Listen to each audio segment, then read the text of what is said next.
കർത്താവിന് സ്തോത്രം. കഴിഞ്ഞ ദിവസങ്ങളിൽ നിങ്ങൾക്ക് ബഹുമാനനായ PJ ദാനിയേൽ പാസ്റ്ററിൽ കൂടെ അനുഗ്രഹിക്കപ്പെട്ടതായ നിലയിൽ വെളിപ്പാട് പുസ്തകത്തിന്റെ ക്ലാസ്സുകൾ നടന്നു വന്ന് കർത്താവിന്റെ ദാസനിൽ കൂടെയും പ്രിയ സജി ബ്രദറിൽ കൂടെയും അറിയുവാനിടയായി. വെളിപ്പാട് പുസ്തകം എന്ന് പറയുന്നത് പുതിയ നിയമത്തിലെ അവസാന പ്രവചന ഗ്രന്ഥമാണ്. കാലത്തിന്റെ അന്ത്യത്തെക്കുറിച്ച് അല്ലെങ്കിൽ ഭാവി കാര്യങ്ങളെക്കുറിച്ച് പറഞ്ഞിരിക്കുന്നതായ ഗ്രന്ഥമാണ് വെളിപ്പാട് പുസ്തകം. ദാനിയേൽ പ്രവചനം എടുത്തെന്നാണ് എൻ്റെ അറിവ്, അല്ലേ സജി?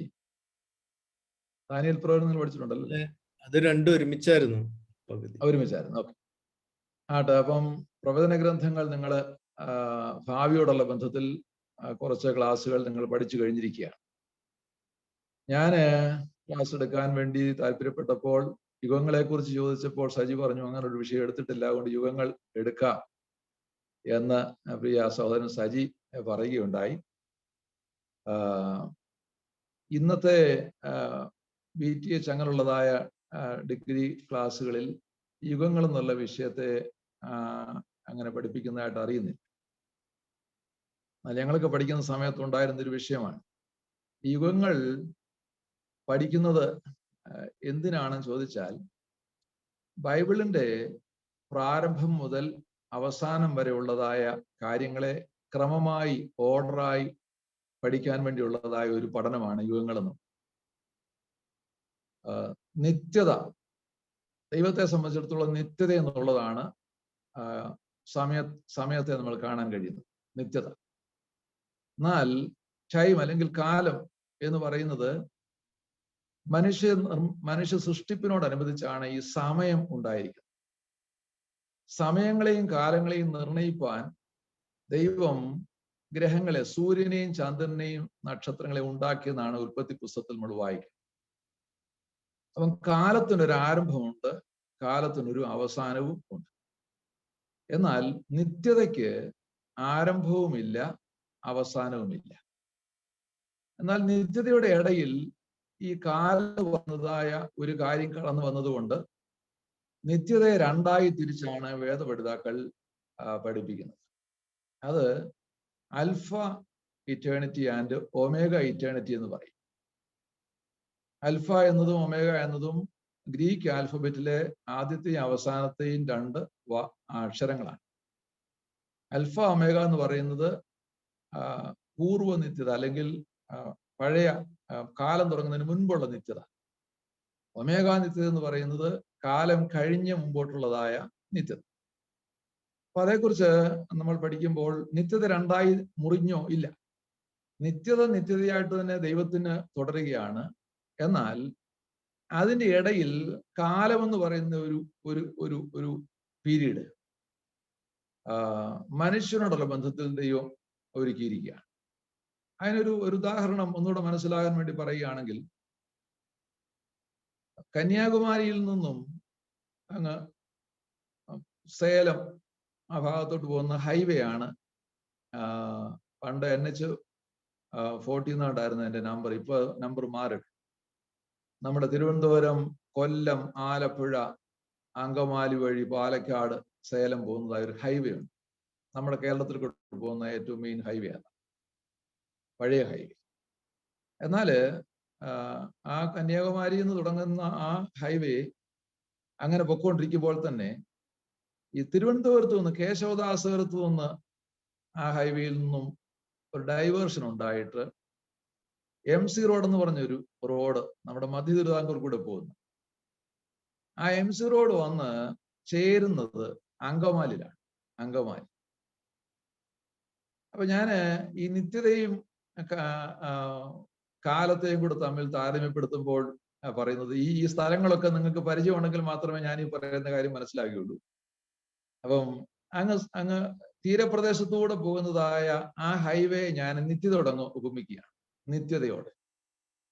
എന്നിട്ട് ആ നിത്യതയിൽ നിന്നും കേശവദാസപുരത്ത് നിന്ന് അല്ലെങ്കിൽ തിരുവനന്തപുരത്ത് നിന്ന് MC റോഡ് തിരിഞ്ഞ് ആരംഭിച്ച് കൊട്ടാരക്കര, കിളിമാനൂർ, കൊട്ടാരക്കര, കോട്ടയം, മൂവാറ്റുപുഴ വഴി അങ്ങ് അങ്കമാലിയിൽ ചെന്ന് കയറുന്നത് പോലെ കാലമെന്ന് പറയുന്നത് സൃഷ്ടിപ്പിനോടുള്ള ബന്ധത്തിൽ ആരംഭിച്ച് ആ കാലം എംസി റോഡ് NH കയറി അങ്കമാലിയിൽ ചെന്ന് അവസാനിക്കുന്നത് പോലെ ഈ കാലം നിത്യതയിലേക്ക് അങ്ങ് പ്രവേശിക്കും.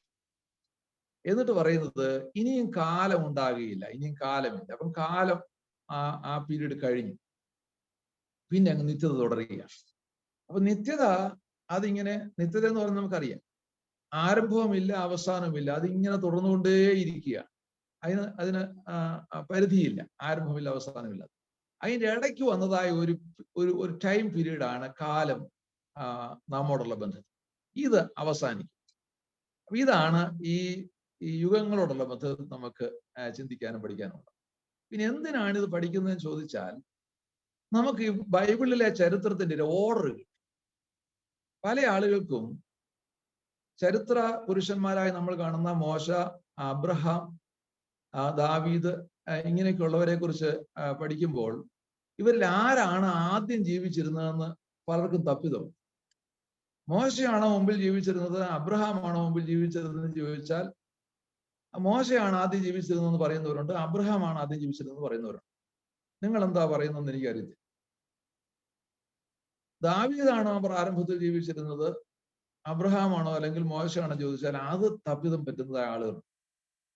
അപ്പൊ ഇതിനെല്ലാം ഒരു ഓർഡർ കിട്ടാന് നമ്മൾ ഇത് ക്രമമായിട്ട് പഠിക്കുന്നത് നല്ലതാണ്.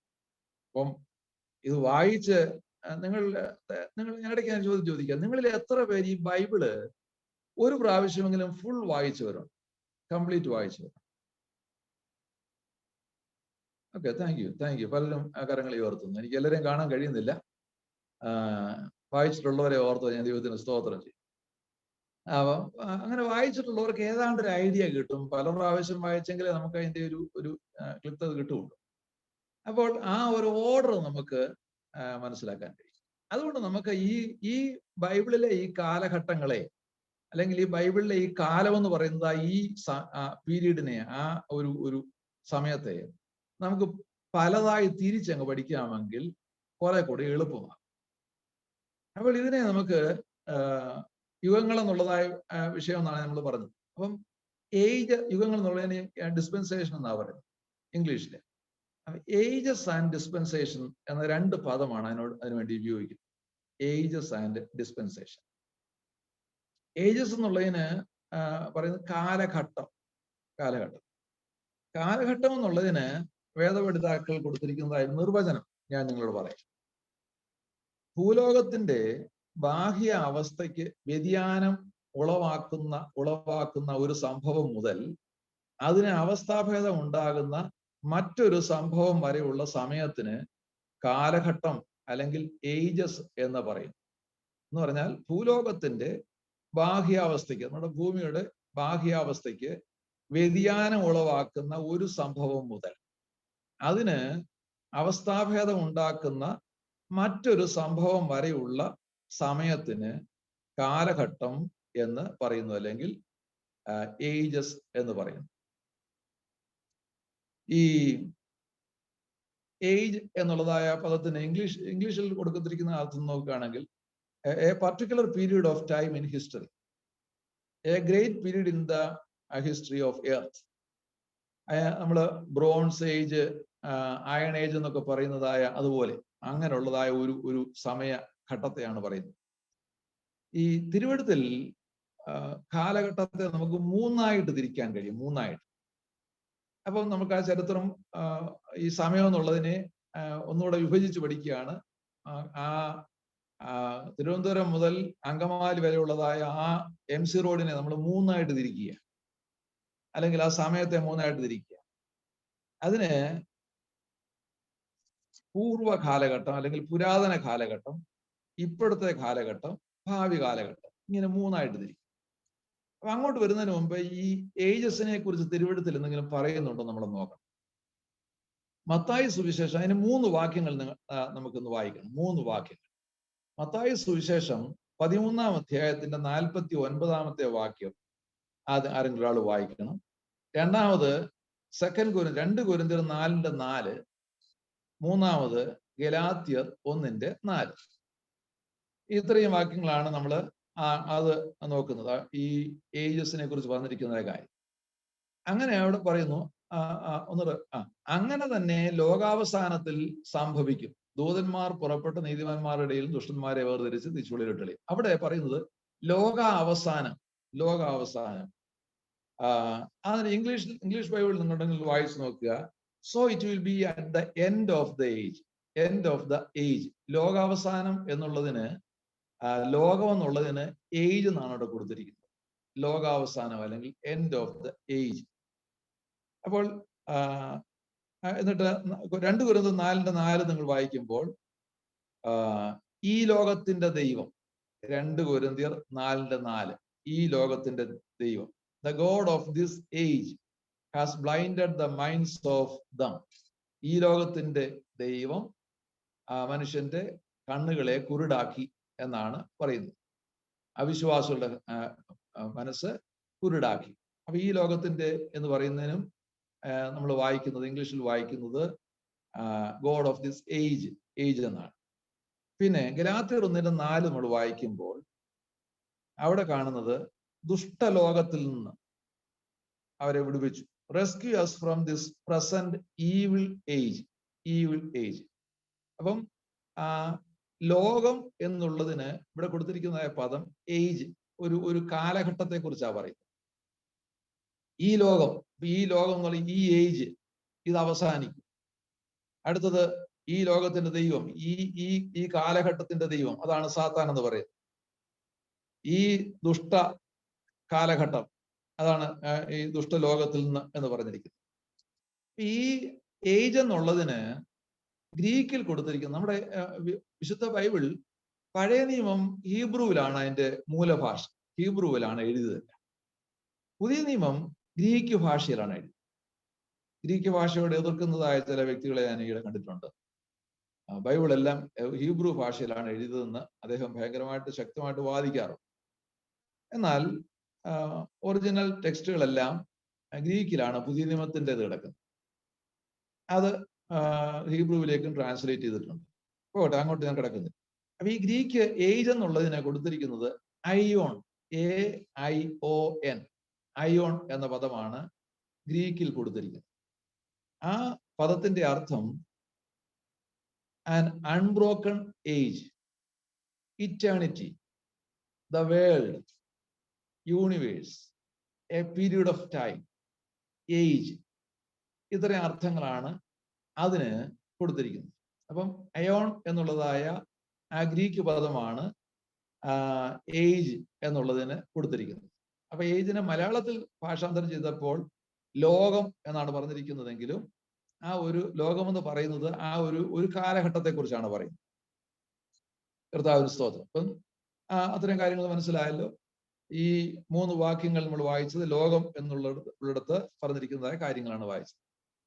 ഇനി ഞാൻ മുമ്പേ പറഞ്ഞതുപോലെ ഭൂലോകത്തോടുള്ള ബന്ധത്തിൽ ഈ 3 കാലഘട്ടമായിട്ട് നമുക്ക് ഈ സമയത്തെ തിരിപ്പാൻ കഴിയും. അതെ, 3 ages: the ancient age, present age and future age. അതിന് നിങ്ങൾക്ക് വാക്യങ്ങളൂടെ തരാം, ഞാനത് അവിടെ എഴുതാൻ വിട്ടുപോയി. 2 Peter 2:5, പത്രോസിന്റെ 2-ാം ലേഖനം 2-ാം അധ്യായത്തിന്റെ 5-ാമത്തെ വാക്യം. അത് സജി എടുത്തൊന്ന് കാണിക്കാമെങ്കിൽ ഒന്ന് കാണിച്ചാട്ടെ. 2 പത്രോസ് 2:5. ഞാൻ തന്നതിനകത്തില്ല, അത് എടുത്ത് കാണിക്കും.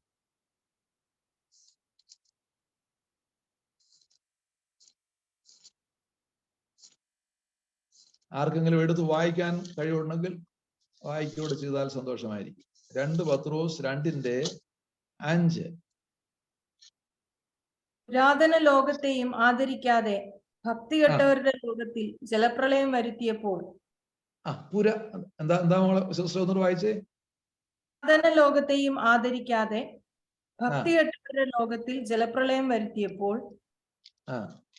നീതിപ്രസംഗിയായ നോഹയെ 7 പേരോടുകൂടെ പാലിക്കുകയും. മതി. പുരാതന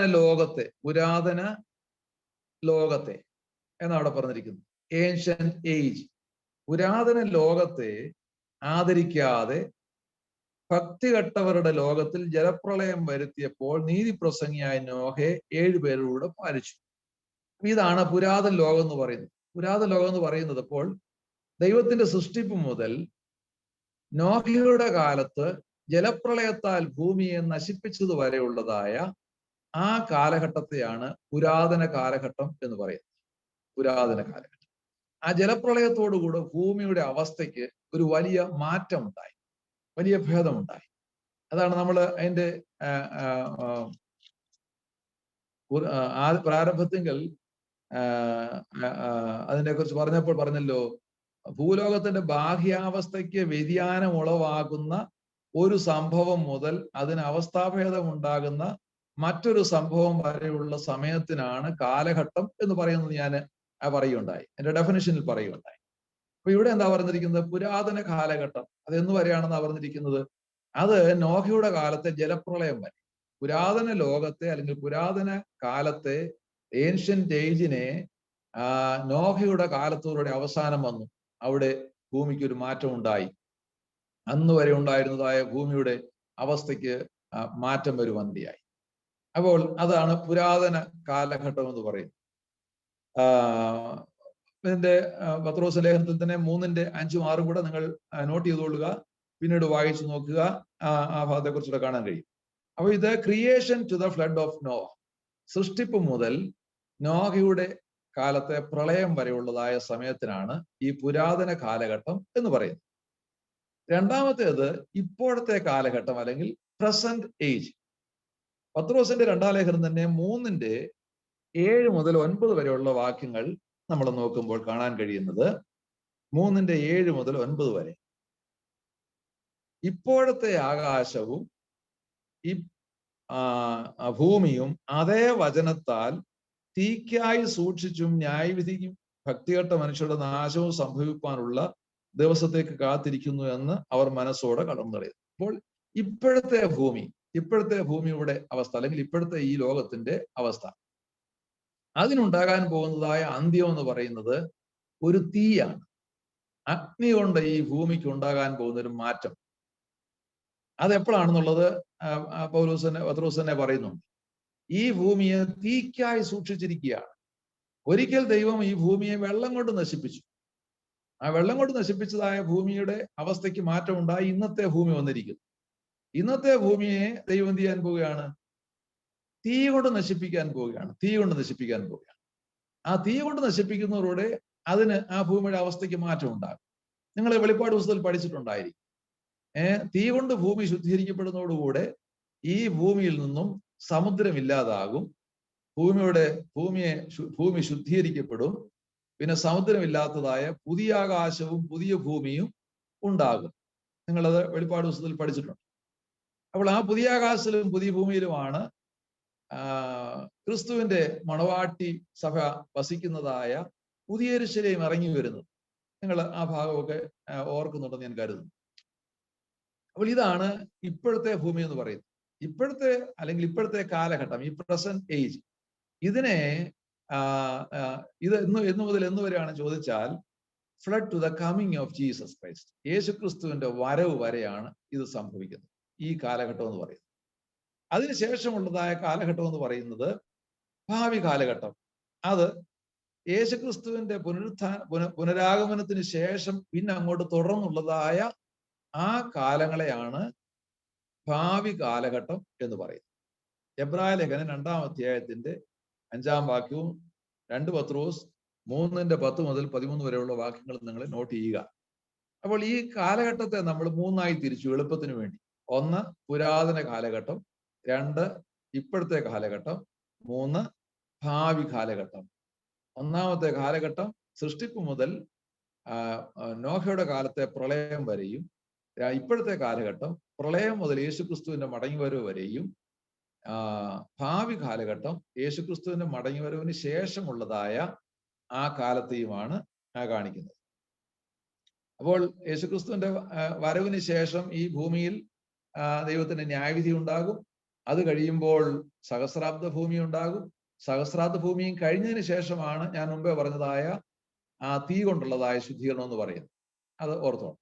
എന്നാൽ ഇവിടെ യേശുക്രിസ്തുവിന്റെ മടങ്ങിവരവോടുകൂടെ ഈ ഭൂമിക്ക് ഉണ്ടാകാൻ പോകുന്ന മാറ്റം എന്ന് പറയുന്നത് മഹാപീഡന കാലത്ത് ഉണ്ടാകാൻ പോകുന്നതായ സംഭവങ്ങളാണ്. ആ സംഭവങ്ങളോടുള്ള ബന്ധത്തിൽ വലിയ സംഭവങ്ങൾ, ഭൂമിയുടെ അവസ്ഥയ്ക്ക് തന്നെ മാറ്റം വരത്തക്കൊണ്ടുള്ളതായ സംഭവങ്ങൾ ഉണ്ടാകും. അതൊക്കെ നമ്മൾ വെളിപ്പാട് പുസ്തകം പഠിച്ചപ്പോൾ നിങ്ങൾ പഠിച്ചിട്ടുണ്ടെന്നാണ് ഞാൻ കരുതുന്നത്. അപ്പോൾ ഇങ്ങനെ 3 ഘട്ടങ്ങളായിട്ട് നമുക്ക് ഈ ഭൂമിയെ, ഈ കാലഘട്ടത്തെ അങ്ങ് തിരിക്കുകയാണ്. അപ്പോൾ പുരാതന കാലഘട്ടം, ഇപ്പോഴത്തെ കാലഘട്ടം, ഭാവി കാലഘട്ടം. അപ്പോൾ ദൈവം സൃഷ്ടിപ്പ് നടത്തിയതിനെ കുറിച്ച് നമ്മൾ പഠിക്കുമ്പോൾ ആദിയിൽ 1-ാം വാക്യം വയ്ക്കുന്നത്, ആദിയിൽ ദൈവം ആകാശവും ഭൂമിയും സൃഷ്ടിച്ചു. ആ ആദി എന്ന് പറയുന്നതായ ആ സമയത്തെ നമുക്ക് തിട്ടപ്പെടുത്താൻ കഴിയുന്നില്ല. അതിനെ നമ്മൾ പഠിക്കുമ്പോൾ ഈ ഭൂമിയുടെ 7 അവസ്ഥയെക്കുറിച്ച് ഞാൻ പുറകാലെ പറയും. ഭൂമിയുടെ 7 അവസ്ഥ.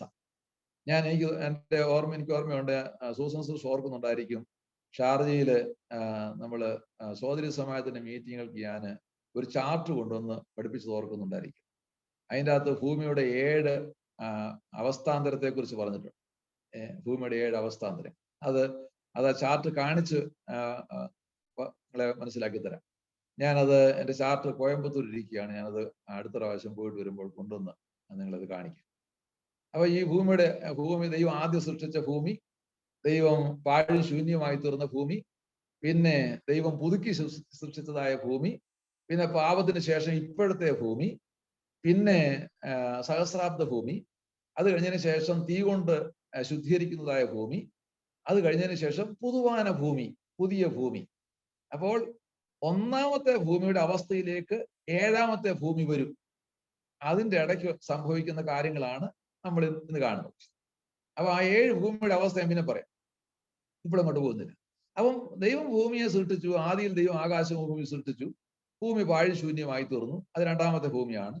പിന്നെ പുതുക്കി സൃഷ്ടിച്ച ഭൂമിയാണ് ആദാമിന്റെ ഭൂമി, അല്ലെങ്കിൽ ഏദനിക്ക് ആദാമിന്റെ ഭൂമി, ആദാമ്യ ഭൂമി എന്നും പറയാം. അപ്പൊ ഈ ആദാമ്യ ഭൂമിയിൽ ആദാമിനെയും ഹവ്വയും സൃഷ്ടിച്ചു. അപ്പം ദൈവത്തിന് മനുഷ്യനെ സൃഷ്ടിച്ചതിലുള്ളതായ ദൈവത്തിന്റെ ഉദ്ദേശം എന്തായിരുന്നു? ദൈവം മനുഷ്യനെ എന്തിനു വേണ്ടിയാണ് സൃഷ്ടിച്ചത്? ദൈവം എങ്ങനെയാ മനുഷ്യനെ സൃഷ്ടിച്ചത്? ദൈവം മനുഷ്യനെ സൃഷ്ടിച്ചപ്പോൾ ദൈവത്തിന്റെ സാദൃശ്യത്തിലും സ്വരൂപത്തിലുമാണ് ദൈവം സൃഷ്ടിച്ചത്. എന്നാൽ ദൈവത്തിന്റെ സാദൃശ്യത്തിലും സ്വരൂപത്തിലും സൃഷ്ടിക്കപ്പെട്ടതായ മനുഷ്യൻ എന്ത് ചെയ്തു പോയി? ദൈവകൽപ്പന ലംഘിച്ച് അവൻ ദൈവ തേജസ് ഇല്ലാത്തവനായി തീർന്നു. അപ്പൊ ദൈവത്തിന്റെ സാദൃശ്യത്തിലും സ്വരൂപത്തിലും എന്ന് പറയുമ്പോൾ നമ്മൾ എന്താ മനസ്സിലാക്കേണ്ടത്? ദൈവത്തിന് നമ്മൾക്കുള്ളതുപോലെ കൈയും കാലും ഒരു ശരീരവും ഉണ്ടോ? ദൈവത്തിന്റെ വചനത്തിൽ പറയുമ്പോൾ ദൈവത്തിന്റെ കണ്ണെന്ന് പറയുന്നുണ്ട്, ദൈവത്തിന്റെ കൈ എന്ന് പറയുന്നുണ്ട്, ദൈവത്തിന്റെ കൈ അത്ഭുതം പ്രവർത്തിക്കുന്നു, ദൈവം നടന്നു എന്ന് പറയുന്നുണ്ട്. അങ്ങനെ ദൈവത്തിനെ ഒരു മനുഷ്യന്റെ ആളത്തോട് തുലനപ്പെടുത്തി പറയുന്നുണ്ട്. എന്നാൽ ദൈവത്തിന് അങ്ങനെ ഒരു രൂപമുണ്ടോ? ഒരിക്കലും ദൈവത്തിന് അങ്ങനെ ഒരു രൂപമില്ല. ദൈവം പ്രവർത്തിക്കും. ദൈവം പ്രവർത്തിക്കുന്നതിനാണ് ദൈവത്തിന്റെ പ്രവൃത്തിയുടെ കരം എന്ന് പറയുന്നത്. ദൈവം നടന്നു എന്ന് അവിടെ പറയുന്നു. പക്ഷെങ്കിൽ ദൈവത്തിന് നമുക്കുള്ളതുപോലെ കാലില്ല കേട്ടോ. ദൈവത്തിന് നമുക്കുള്ളതുപോലെ 2 കണ്ണൊന്നും ഇല്ല. ഇങ്ങനെയുള്ള ഒരു നിലയിൽ നമ്മൾ ദൈവത്തെ കാണാൻ പാടില്ല. ദൈവം ഒരു ആകാരത്തിൽ ഒതുങ്ങിയിരിക്കുന്നവനല്ല നമ്മുടെ ദൈവം. God is spirit. ദൈവം ആത്മാവാകുന്നു. ആത്മാവാകുന്ന ദൈവത്തെ മനുഷ്യർക്ക് മനസ്സിലാക്കാൻ കഴിയാത്ത ഒത്തിരി കാര്യങ്ങളുണ്ട്. ദൈവം തന്റെ വചനം വെളിപ്പെടുത്തിയത് പോലും ഭാഗികമായിട്ടാണ്. എന്തുകൊണ്ടാണ് ചോദിച്ചാൽ മനുഷ്യന്റെ അറിവ് പരിമിതമാണ്. യേശുക്രിസ്തു പോലും ശിഷ്യന്മാരോട് പ്രഭാഷണം നടത്തിയപ്പോൾ കർത്താവ് പറഞ്ഞു, ഞാൻ എല്ലാം നിങ്ങളോട് പറയുന്നില്ല. എല്ലാം നിങ്ങളോട് പറഞ്ഞാൽ നിങ്ങൾക്ക് എന്ത് ചെയ്യത്തില്ല? നിങ്ങൾക്ക് മനസ്സിലാകുകയില്ല. അതുകൊണ്ട് ഞാൻ എല്ലാം നിങ്ങളോട് പറയുന്നില്ല. നിങ്ങൾക്ക് പെട്ടെന്ന് യോഹന്നാന്റെ സുവിശേഷം 16-ാം അധ്യായത്തിന്റെ 12-ാം വാക്യം നിങ്ങൾ എടുത്തുന്ന ആർക്കെങ്കിലും സിസ്റ്റർ ഒന്ന് വായിച്ചാൽ, മുമ്പേ വായിച്ച ആരോ ഒന്ന് വായിച്ചല്ലോ, ഒന്ന് വായിച്ചാട്ട്. യോഹന്നാൻ 16:12. ഇനിയും വളരെ നിങ്ങളോട് പറവാനുണ്ട്. യേശു ശിഷ്യന്മാരോട് പറയുക, ഇനിയും വളരെ നിങ്ങളോട് പറവാനുണ്ട്. പിന്നെ എന്നാൽ നിങ്ങൾക്ക് ഇപ്പോൾ വഹിപ്പാൻ കഴിവില്ല. പിന്നെ സത്യത്തിന്റെ ആത്മാവ് വരുമ്പോഴോ അവൻ നിങ്ങളെ സകല സത്യത്തിലും വഴി നടത്തും. മതി. നോക്കുക. കർത്താവ് പറഞ്ഞുണ്ടോ, നിങ്ങൾക്ക് ഇപ്പൊ എല്ലാം കൂടെ ഞാൻ അങ്ങോട്ട് പറഞ്ഞാൽ മനസ്സിലാക്കാൻ കഴിയത്തില്ല. അതുകൊണ്ട് ഇത് ഞാൻ നിങ്ങളോട് എല്ലാം ഇപ്പൊ പറയുന്നില്ല. സത്യത്തിന്റെ പരിശുദ്ധ ആത്മാവ് വരുമ്പോൾ അവൻ നിങ്ങൾക്ക് ഇതൊക്കെ എന്ത് ചെയ്യും? മനസ്സിലാക്കി തരും. നമ്മൾ തിരുവഴുത്തുകളെ പഠിക്കുമ്പോഴും കാണാൻ കഴിയുന്നത് ദൈവത്തിന്റെ വെളിപ്പാടുകൾ ക്രമമായി ഭാഗമായിട്ടായിരുന്നു. നമുക്ക് എബ്രായ ലേഖനത്തിലേക്ക് വന്നാട്ടെ. എബ്രായ ലേഖനം 1-ാം അധ്യായത്തിന്റെ 1-2 വാക്യങ്ങൾ ഒന്ന് നമുക്ക് വായിക്കാം. ദൈവം പണ്ട് ഭാഗമായിട്ടും എടുത്തെങ്കിൽ ദൈവം പണ്ട് ഭാഗമായും വിവിധമായും പ്രവാചകന്മാർ മുഖാന്തരം. ആരാ വായിക്കുന്നത്? നിർത്തി വായിക്കണേ, ഒന്ന് നിർത്തി വായിക്കണേ. ദൈവം പണ്ട് ഭാഗമായിട്ടും പിന്നെ വിവിധമായും പ്രവാചകന്മാർ മുഖാന്തരം പിതാക്കന്മാരോട് അരുളി ചെയ്തിട്ട് ഈ അന്ത്യകാലത്ത് പുത്രൻ മുഖാന്തരം നമ്മോട് അരുളി ചെയ്തിരിക്കുന്നു. നിൽക്കുക, ഓർക്കണേ. അപ്പൊ ദൈവം പണ്ട് ഭാഗമായിട്ടു എന്ന് പറഞ്ഞാൽ ദൈവം പ്രവാചകന്മാരിൽ കൂടെ തിരുവഴുത്തിൽ എഴുതിയതായ എഴുത്തുകാരിൽ കൂടെ ഒക്കെ നമ്മോട് അരുളി ചെയ്തപ്പോൾ ആ സത്യങ്ങളെല്ലാം പൂർണ്ണമായും വെളിപ്പെടുത്തി അല്ലായിരുന്നു അന്ന് ചെയ്തത്. അന്ന് ക്രമേണ കുറേശ്ശെയായി അതിനെ വിശദീകരിച്ച് പുത്രൻ തമ്പുരാന്റെ കാലം വന്നപ്പോഴേക്കും ആ വചനത്തിന്റെ സത്യങ്ങൾ പൂർണ്ണമായും. അതിന് ഉദാഹരണം ഞാൻ പറയാം. ദൈവിക തൃത്വത്തെക്കുറിച്ച് പഴയ നിയമത്തിൽ നമുക്ക് ഉണ്ട്, വാക്യങ്ങളുണ്ട്. പക്ഷെ പുതിയ നിയമത്തിൽ ഉള്ളതുപോലെയുള്ള വാക്യങ്ങൾ നമുക്ക് പഴയ നിയമത്തിലില്ല. പഴയ നിയമത്തിൽ ചില 2-3 ഭാഗങ്ങളിൽ മാത്രമേ നമുക്ക് അതിനെക്കുറിച്ചുള്ള ചില വാക്യങ്ങൾ കാണാൻ കഴിയുള്ളൂ. പ്രവചനത്തിൽ ഒരു വാക്യം, യെശയ്യാവിൽ ഒരു വാക്യമുണ്ട്, അങ്ങനെ ചില ഇടങ്ങളിലുണ്ട്. എന്നാൽ ആ തൃത്വം എന്നുള്ളതായ ആ വിഷയം അത് പുതിയ നിയമത്തിലാണ് കുറച്ചുകൂടെ സ്പഷ്ടമായിട്ട് നമുക്ക് കിട്ടിയിരിക്കുന്നത്. ദൈവം ഒരിക്കലും ഒരു മനുഷ്യനെ കുറിച്ചാണെങ്കിൽ ഒരു മനുഷ്യനെ കുറിച്ചുള്ളതായ പ്ലാനും പദ്ധതിയും പൂർണ്ണമായും ഒരിക്കലും പറയുകയില്ല. നിങ്ങൾക്ക് അറിയാം, ഉദാഹരണം ഞാൻ പറയാം. യോസേഫിന്റെ ചരിത്രം നിങ്ങൾ എടുത്ത് പഠിച്ചു. യോസേഫിന്റെ ചരിത്രം പഠിക്കുമ്പോൾ യോസേഫിനോട് ദൈവം പറഞ്ഞു, ഒരു ദർശനം കൊടുത്തു, നീ രാജാവാ. 2 പ്രാവശ്യം ആ ദർശനം കൊടുത്തു യോസേഫിന്. അവൻ രാജാവാകുന്നതായിട്ട്, അതായത് അവന്റെ സഹോദരന്മാർ അവനെ നമസ്കരിക്കുന്നതായിട്ട്. അപ്പോൾ അതിനെ വ്യാഖ്യാനിച്ച് അപ്പൻ പറഞ്ഞു, നീ ഞങ്ങളുടെ രാജാവാകുമോ, നീ എന്തായി പറയുന്നത് എന്ന് പറഞ്ഞ് അവന്റെ സഹോദരന്മാരും അപ്പനും അവനെ ശാസിച്ചു. അപ്പൊ രാജാവാകുമെന്ന് ദൈവം പറഞ്ഞെങ്കിലും എപ്പോഴാ രാജാവാകുന്നതെന്നോ എങ്ങനെയാ രാജാവാകുന്നതെന്നോ അതിന്റെ മാർഗം എങ്ങനെയാണെന്നോ ഒന്നും കർത്താവ് പറഞ്ഞു, ദൈവം വെളിപ്പെടുത്തിയില്ല. എന്നാൽ അതിന്റെ മാർഗം നിങ്ങളൊന്ന് ഓർത്ത് നോക്കി. അവൻ അപ്പന്റെ വീട്ടിൽ കഴിഞ്ഞിരുന്നെങ്കിൽ അവൻ രാജാവാകുമായിരുന്നു? രാജാവാകുകയില്ല. എന്നാൽ അവന്റെ അപ്പന്റെ വീട്ടിൽ നിന്നും അവനെ സിംഹാസനത്തിൽ കൊണ്ടുവരാൻ വേണ്ടി അപ്പൻ തന്നെ അവനെ പറഞ്ഞു വിട്ടു. എങ്ങോട്ടാ പറഞ്ഞു വിട്ടത്? രാജാവാകാൻ പറഞ്ഞു വിട്ടുകായിരുന്നു. നീ പോയി രാജാവാകണമെന്നാണ് പറഞ്ഞത്? അല്ല, നീ നിന്റെ സഹോദരന്മാരുടെ ക്ഷേമം അന്വേഷിക്കാൻ പറഞ്ഞു. അങ്ങനെ അവൻ രാജാവാകാൻ പോയതല്ല, പക്ഷെങ്കിൽ സഹോദരന്മാരുടെ ക്ഷേമം അന്വേഷിക്കാൻ വേണ്ടി പോയി. ക്ഷേമം അന്വേഷിക്കാൻ പോയപ്പോൾ സഹോദരന്മാർ അവനെ കൊല്ലാൻ തീരുമാനിച്ചു. എന്നിട്ട് പിന്നെ അവനെ ഇസ്മായിലിലേക്ക് വിറ്റുകളഞ്ഞത് എന്തിനു വേണ്ടിയാ? നീ മിസ്രയീമിൽ ചെന്ന് രാജാവാകടാ എന്ന് പറഞ്ഞാണ് വിട്ടത്? അല്ല, ഇവനോ ഇങ്ങനെ അടിമയായിട്ട് ഒടുങ്ങി പോകട്ടെന്ന് കണ്ട അവനെ വിട്ടത്. പക്ഷെങ്കിൽ അവിടുന്ന് അവൻ പോയി മിസ്രയീമിൽ ഒരു പൊത്തിഫർ എന്ന് പറഞ്ഞ ഒരാളിന്റെ വീട്ടുവേലക്കാരനായിട്ട് മാറ്റപ്പെട്ടു. അപ്പൊ അവിടെ മാറ്റപ്പോൾ ഇവൻ രാജാവാകുമെന്നുള്ള പ്രതീക്ഷയില്ല, അവനുമില്ല, ഇവനെ ആക്കിയവർക്കുമില്ല. എന്നാൽ നിങ്ങൾ നോക്കണേ, അടുത്തത് എന്താ? അവനെ കാരാഗ്രഹത്തിലേക്ക് വിട്ടു. നിങ്ങളൊന്ന് ഓർത്ത് നോക്കി, രാജാവാകാൻ വേണ്ടിയുള്ള മാർഗമാണ് ഞാൻ ഈ പറയുന്നത്. യോസഫ് രാജാവാകാൻ വേണ്ടി ദൈവം അയച്ച മാർഗം. എന്നാൽ ഈ മാർഗം എല്ലാം ദൈവം നേരത്തെ ഒന്ന് വെളിപ്പെടുത്തി കൊടുത്തിരുന്നെങ്കിൽ, യോസഫെ, നീ രാജാവാകാൻ ഞാൻ നിന്നെ വിടുന്ന മാർഗം എന്തൊക്കെയാണെന്ന് അറിയാമോ? നീ സഹോദരന്മാരെ നോക്കാൻ പോകണം, അവർ നിന്നെ ഇസ്മായിലിയ കച്ചവടക്കാർക്ക് വിറ്റുകളയും. അങ്ങനെ അവിടുന്ന് നീ പോയി മിസ്രയീമിൽ ചെല്ലും. മിസ്രയീമിൽ ചെല്ലുന്ന പറഞ്ഞേ അവിടെ ഒരു പൊത്തിഫറിന്റെ ഭവനത്തിൽ നിൽക്കേണ്ടി വരും. അവിടുന്ന് നീ കാരാഗ്രഹത്തിൽ പോകേണ്ടി വരും. ഇതൊന്നും ദൈവം പറഞ്ഞില്ല. ഈ യാത്രയുടെ മധ്യത്തിൽ അവന്റെ മനസ്സിൽ രാജാവാകുമെന്നുള്ളതായ അതെല്ലാം നഷ്ടപ്പെട്ടു പോയി.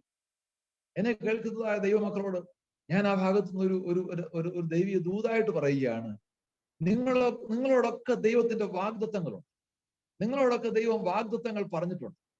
നിങ്ങളുടെ ഹൃദയങ്ങൾക്ക് വ്യക്തമായിട്ടുള്ള വാഗ്ദത്തങ്ങൾ, നിങ്ങളെക്കുറിച്ചുള്ളതായ ദൈവത്തിന്റെ ഭാവി പരിപാടികൾ നിങ്ങൾക്ക് വ്യക്തമാക്കി തന്നിട്ടുണ്ട്. എന്നാൽ അവിടെ എത്തുന്നത് എങ്ങനെയാണെന്നുള്ളതിനെ കുറിച്ച് ദൈവം ഒരു ഐഡിയയും തന്നിട്ടില്ല. ദൈവത്തിന് സ്തോത്രം. എന്നാൽ നിങ്ങളുടെ ജീവിതത്തിൽ ദൈവം നിങ്ങളോട് പറഞ്ഞിരിക്കുന്ന വാഗ്ദത്തങ്ങളിലേക്ക് നിങ്ങൾ എത്തിച്ചേരുവാനുള്ളതായ മാർഗത്തിൽ കൂടെ തമ്പുരാൻ കടത്തിവിടുമ്പോൾ നിങ്ങൾ ഓർക്കും, ഇതാണോ എന്നോട് ദൈവം പറഞ്ഞ വാഗ്ദത്തം? ഇതാണോ എനിക്ക് തന്ന ദർശനം? ഇതെന്റെ ദർശനത്തെ ഇല്ലാതാക്കുന്ന യാത്രയാണല്ലോ. ഇതെന്റെ വഴിയെ അടച്ചു കളയുന്ന യാത്രയാണല്ലോ. ഇതെന്നോട് ദൈവം പറഞ്ഞതിന് നേരെ ഘടകവിരുദ്ധമായിട്ടാണല്ലോ ഇപ്പോൾ സംഭവിക്കുന്നത് എന്നൊക്കെയുള്ള നിരാശയുടെ ചിന്തകൾ നിങ്ങളുടെ ഹൃദയത്തിൽ വരാനുള്ള സാധ്യതയുണ്ട്.